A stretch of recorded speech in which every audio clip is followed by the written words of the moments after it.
안녕하세요. 한 주간 평안하셨는지요? 야모 부동산의 기붕입니다.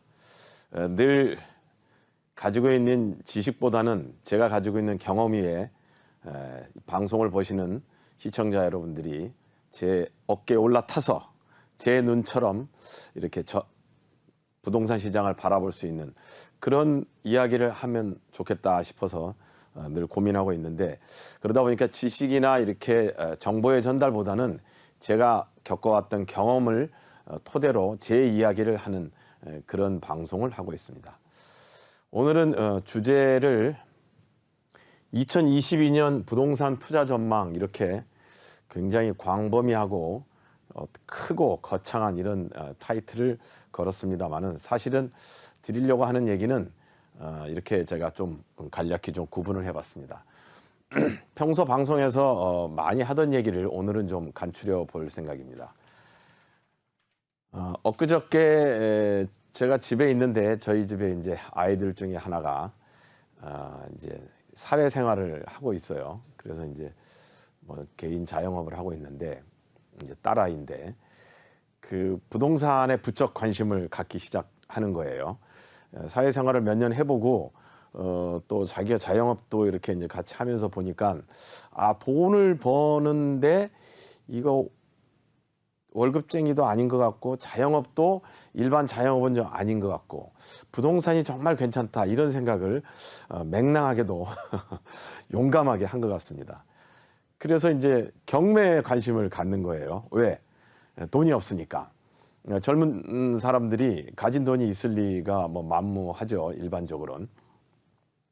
그래서 이제 작은 돈으로 경매를 하려고 하는데, 그러면 어디다가 하면 좋겠냐, 이런 얘기예요. 뭐 그 젊은 사람들이 가지고 있는 돈이 뭐 2, 3천부터 많아야 뭐 5, 6천 이 사이가 보통일 텐데, 20대에 특별히 돈을 모으지 않은 사람이라고 하면, 그래서 어디다가 해야 되느냐, 그래서 제가 이렇게 얘기를 했습니다.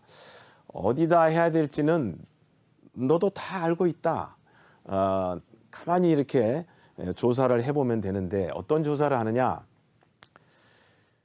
조사는 기본적으로 내가 투자를 어디다가 하려고 하면, 그 투자는 뭐 우리나라 전국이 됐든 경기도가 됐든 서울이 됐든 강북 강남이 됐든 간에, 그게 나중에 시간이 지나가서 수익이 돌아와야 되는 거잖아요. 지금 월세도 있을 수 있지만, 그러니까 결국엔 투자 수익, 시세 차익이라고 하는 이런 투자를 해놓고 그것이 자라나서 큰 나무가 되든지 이런 것인데, 그러면 시간에 대한 투자인데, 그럼 시간에 대한 투자는 다시 말하면 일정한 시간 동안에 많이 자랄 수 있는 그런 토양이 있어야 될 거 아니겠습니까? 나무라고 치면. 그럼 쉽게 우리가 개발이란 부분이 있을 수 있죠.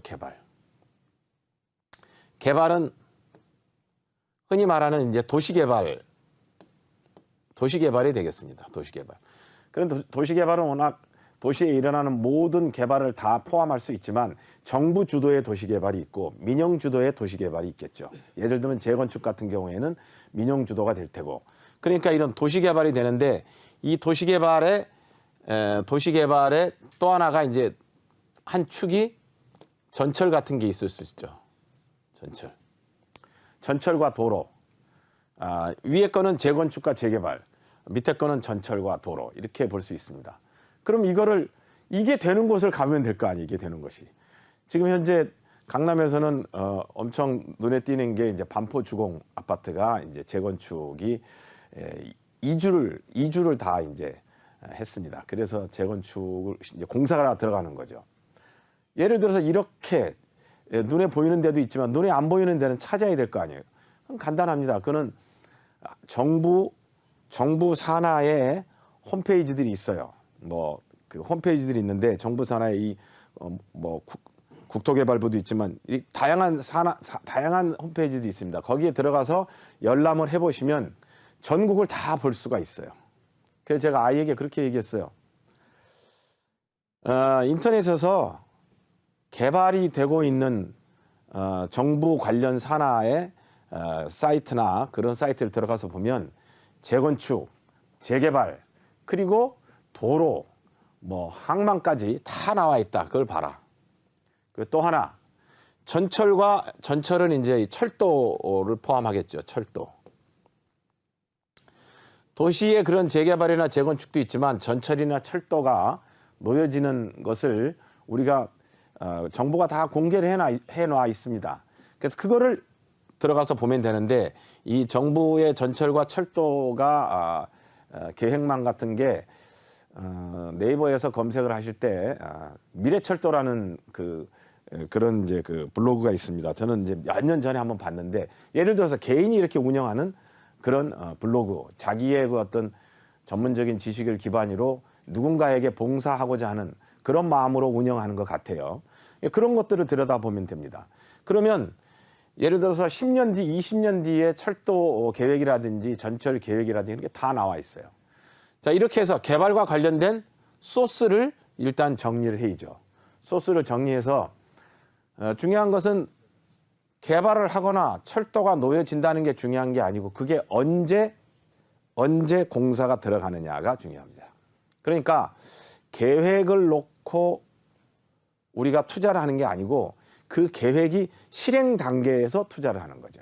그럼 가령 예를 들어서 나는 뭐 돈이 2, 3천밖에 없는데, 뭐 아니면 2, 3억밖에 없는데, 그러면 이런 곳을 굉장히 많습니다. 굉장히 많아요. 수도권에도 많고 서울에도 약간 외진 지역들은 많이 있어요. 그럼 들어가서 빌라든 현장에서 구입을 해도 되고, 물론 경매에 참여하면 좋겠지만 경매는 굉장히 많은 발품과 그리고 생각보다 어려운 부분이 있어요. 임장을 가야 되는데, 임장이라는 것은 현장에 가서 세입자를 만나보고 주변 부동산을 만나보고 건물의 노후, 건물의 이상한 부분들을 다 조사를 해야 되는데, 이게 초심자들이 보통 단단한 마음을 먹지 않고는 안 돼요.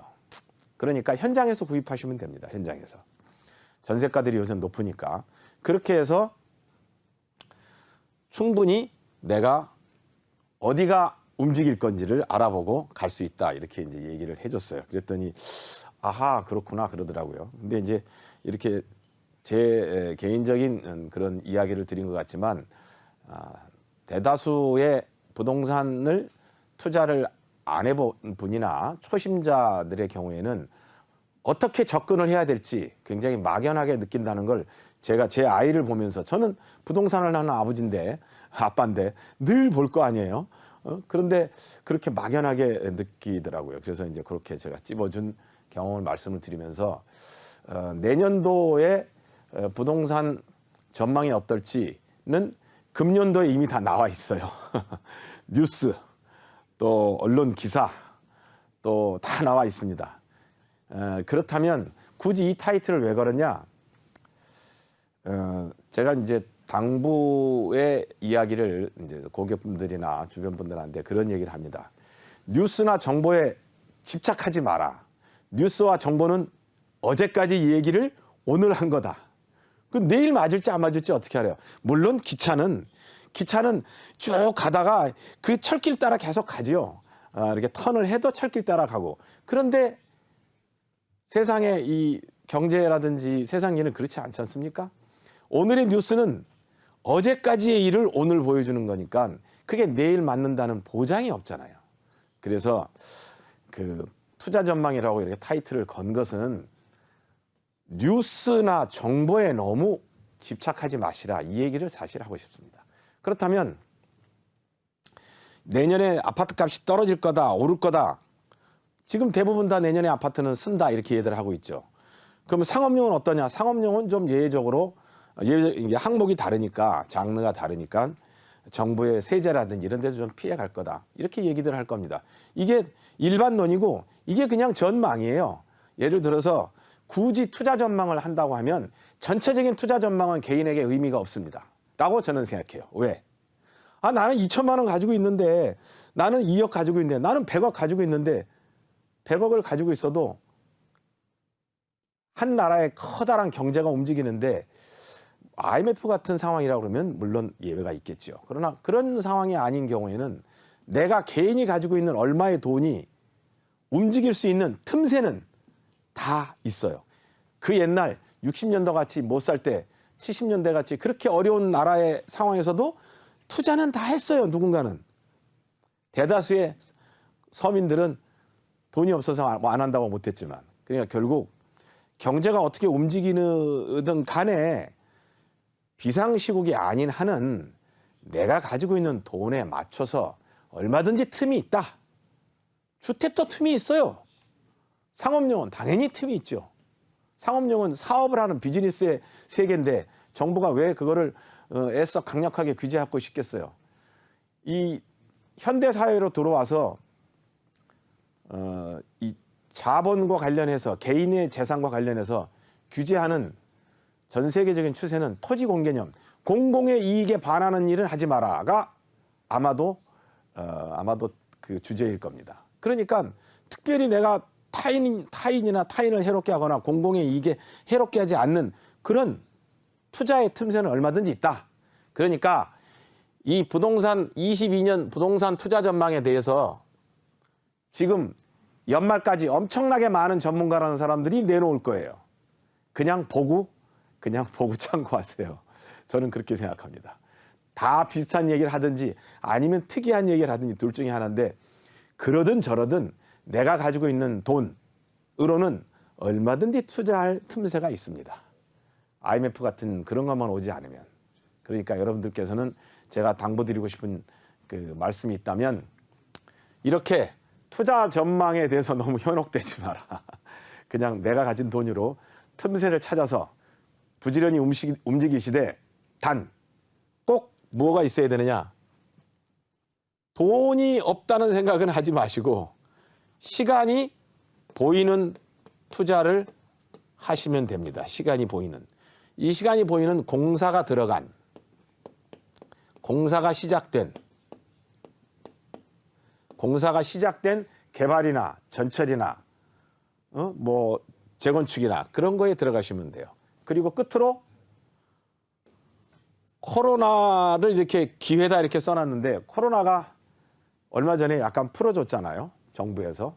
뭐 12시까지 영업해도 되고 이렇게 풀어줬는데, 그래서 24시간 영업하는 것도 생겼어요. 그때 이제 제가 건물을 많이 저로 인해서 사신 분들이 전화들이 오는 거예요. 아, 이제 좀 살 것 같아. 우리 건물에 사람들이 좀 많이 와. 아, 이대로 가면 되겠어. 그랬는데 갑자기 코로나 발진 5,000명, 6,000명, 7,000명 늘어가니까 다시 규제가 시작됐죠. 강력하게.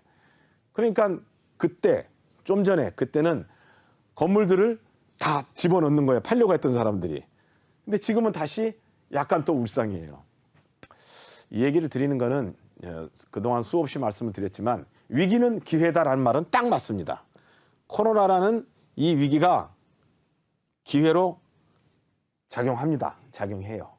돌이켜서 IMF나 또 2008년 모기지 사태, 미국발 모기지 사태도 생각해 보시면 충분히 그럴 수 있습니다. 그러니까 마무리 정리를 하면, 투자 전망에 너무 귀 기울이지 마시고 내 돈으로 투자할 틈새는 항상 있다 이렇게 보시고, 돈 없다고 머뭇거리지 마시고 시간은 반드시 보이는 그런 개발 사업에 공사가 시작된 그런 데 들어가시고, 코로나로 인해서 기회가 얼마 안 남을 수도 있습니다.